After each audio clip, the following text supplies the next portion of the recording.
Bem-vindo à Escola de Teologia Viva e a gente vai começar hoje falando sobre a vida de Cristo. A vida de Cristo encarnada, a vida de Cristo aqui nessa terra. A gente vai falar sobre a encarnação, a gente vai falar sobre a kenosis, a gente vai falar sobre os sofrimentos de Cristo, o tempo dele no ministério.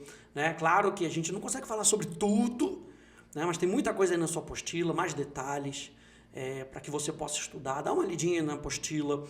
Enquanto você for ouvindo os áudios, depois de ouvir os áudios, dá uma lidinha nas apostilas, faz as suas anotações, e eu creio que vai ficar mais claro para você aquilo que a gente está falando. Eu quero começar com João capítulo 1.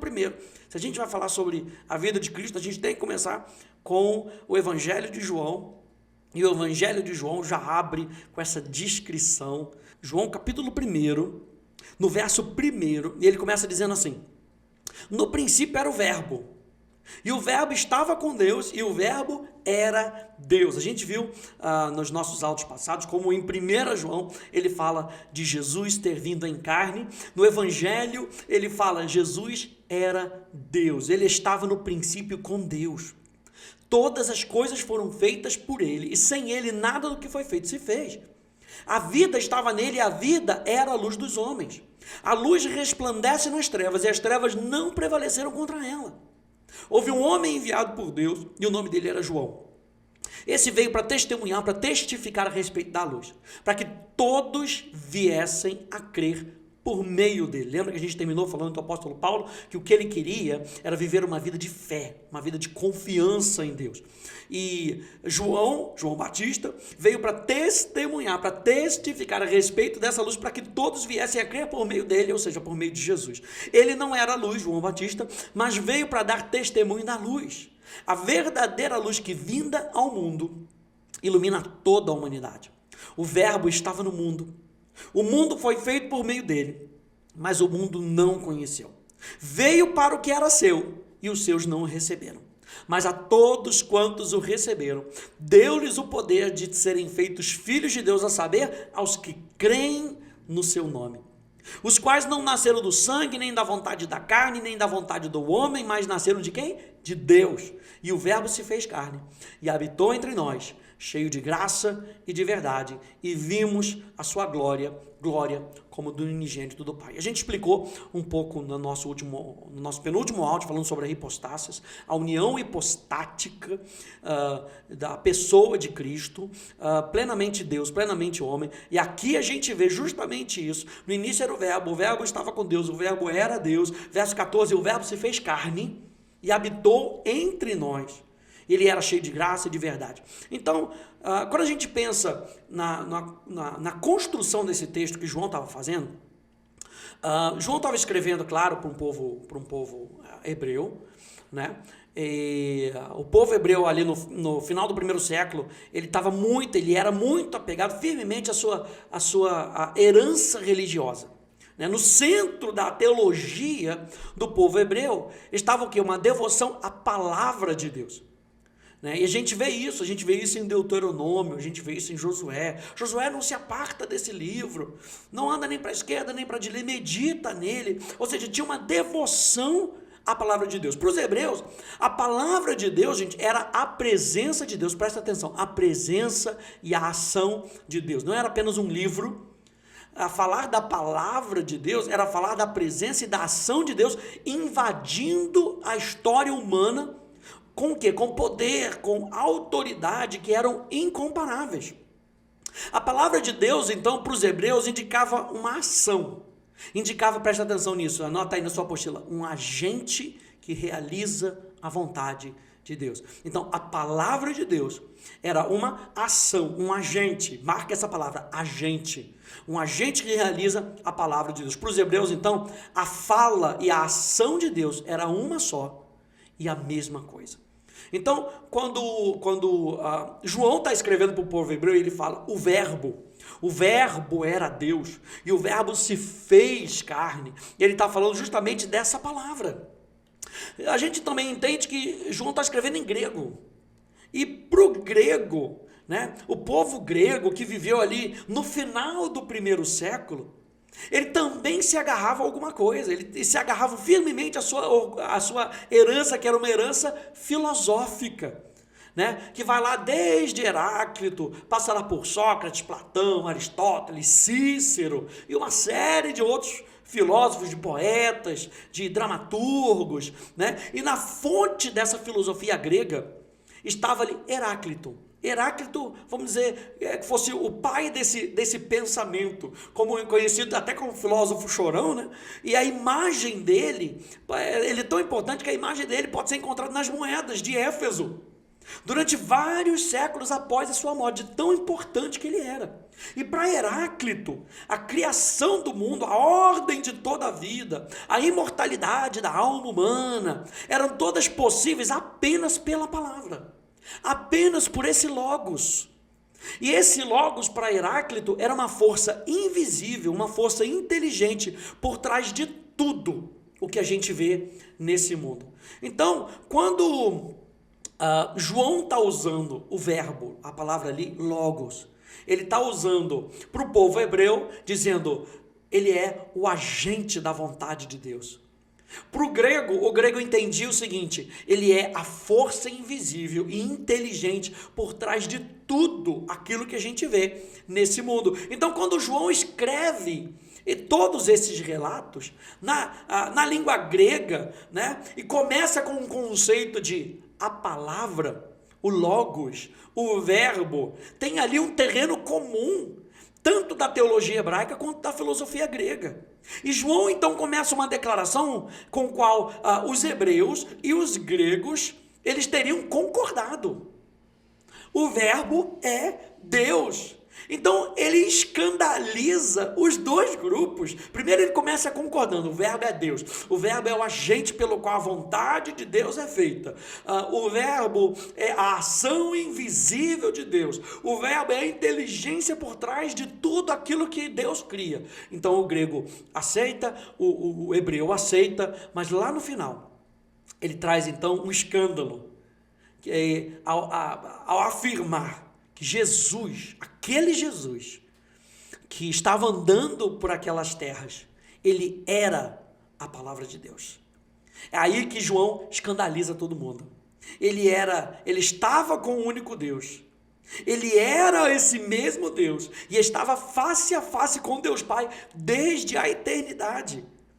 Então João explica, gente, que o verbo não é apenas uma força invisível dos gregos, o verbo não é apenas um agente da ação de Deus para os hebreus, mas o verbo é uma pessoa, através do qual todas as coisas foram criadas. E a gente vai ver isso também em Hebreus, o escritor de Hebreus também fala sobre isso. O verbo é uma pessoa em quem está a vida.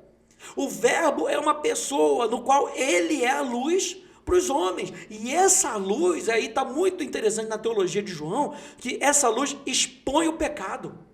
Essa luz revela que Deus entrou nas trevas desse mundo pecaminoso. Que Deus abençoa, que Deus entrou nas trevas do mundo amaldiçoado, que Deus entrou nas trevas de um mundo moribundo, que as trevas se opuseram à luz, mas foram incapazes de compreendê-lo ou até mesmo de vencer a luz. Então João está trazendo aqui algo muito relevante para a teologia que a gente estuda sobre cristologia. E nessa passagem tem tantas coisas maravilhosas, mas eu separei 5 coisas rapidinho, só para que você entenda o que João está querendo dizer nessa passagem. Além de tudo isso que a gente viu, primeira coisa que ele está querendo dizer é o seguinte: esse logos, essa pessoa, ela é eterna.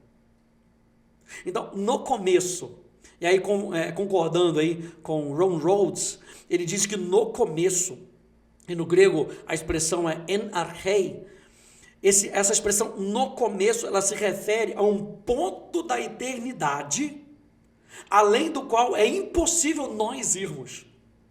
Então a gente não consegue ir além desse ponto. Que ponto? No começo. E que o verbo era. Olha só que interessante. No começo, o verbo era. E essa questão do verbo era, no grego, é um tempo imperfeito no grego, que quer indicar o quê? Uma existência continuada. Ele era, mas ele continua sendo. Isso mostra o quê? Eternidade. O Logos é eterno. A segunda coisa que a gente vê é que o Logos sempre esteve com Deus. O Logos tinha acesso face a face com o Pai, num relacionamento igual com o Pai. Ele estava com Deus, ele era Deus.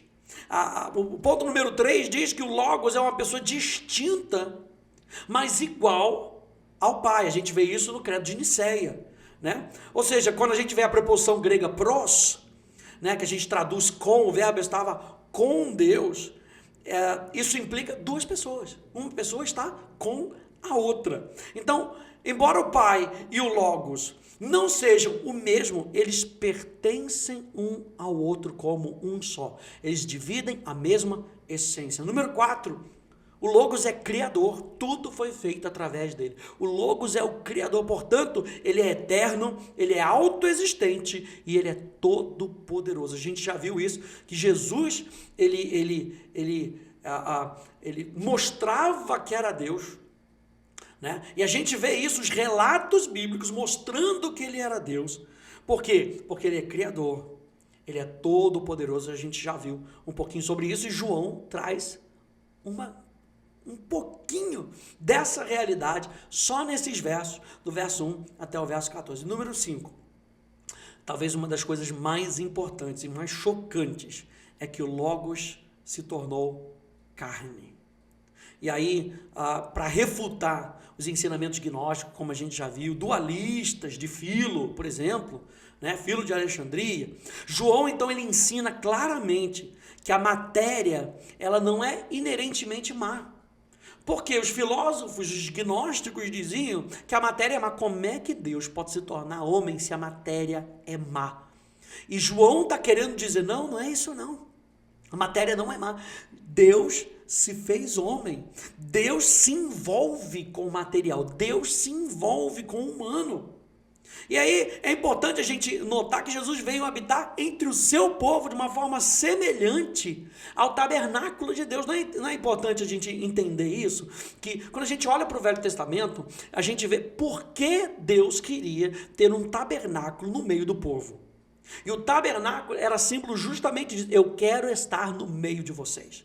E aí quando João descreve que Jesus se fez carne, o termo que é usado faz um paralelo com o tabernáculo do Antigo Testamento. Então a gente pode meio que traduzir que Jesus tabernaculou entre os homens. Para quê? Porque ele queria estar no meio dos homens, ele queria estar conosco. Além de tudo que a gente vai ver sobre a obra redentora de Jesus, era necessário, a gente vai ver isso na Kenosis, era necessário para que ele nos livrasse da natureza pecaminosa, para que ele nos resgatasse do império das trevas. Além de tudo isso, eu acho que o cérebro, o ponto central é que Jesus queria estar no meio do seu povo. E isso é muito importante. Isso, para os filósofos daquela época gnósticos, eles não entendiam. E quando a gente pega a primeira João escreve para a igreja combatendo os gnósticos. Né? E por isso que ele fala que aquele que negar que Jesus veio como homem tem o espírito do anticristo. Por quê? Porque ele está combatendo essa visão gnóstica de que a matéria é má. E aí você vê dentro desse contexto que a matéria não é má. E Jesus se fez carne e tabernaculou entre nós. Eu vou contar aqui só uma experiência. Eu fui outro dia num cardiologista para fazer aqueles exames. É um cardiologista novo que eu estava buscando. E fazer exames de check-up, essas coisas todas. A gente conversando, ele perguntou. Sempre as pessoas perguntam qual é a sua profissão. Aí eu respondo, pastor evangélico. Nossa, que legal. Olha, eu gosto muito de estudar. Meu pai era professor de seminário, e filosofia para cá, filosofia para lá. Eu mesmo gosto muito das religiões, estudo todas as religiões. Aliás, eu gosto muito do budismo, porque no budismo... E ele falando lá as coisas dele, né? E no budismo isso, no budismo aquilo. O que eu acho mais interessante no budismo é que quanto mais você estuda, quanto mais você se envolve, quanto mais você cresce espiritualmente, menos humano você se torna. E aí ele sempre botando algumas coisas, né?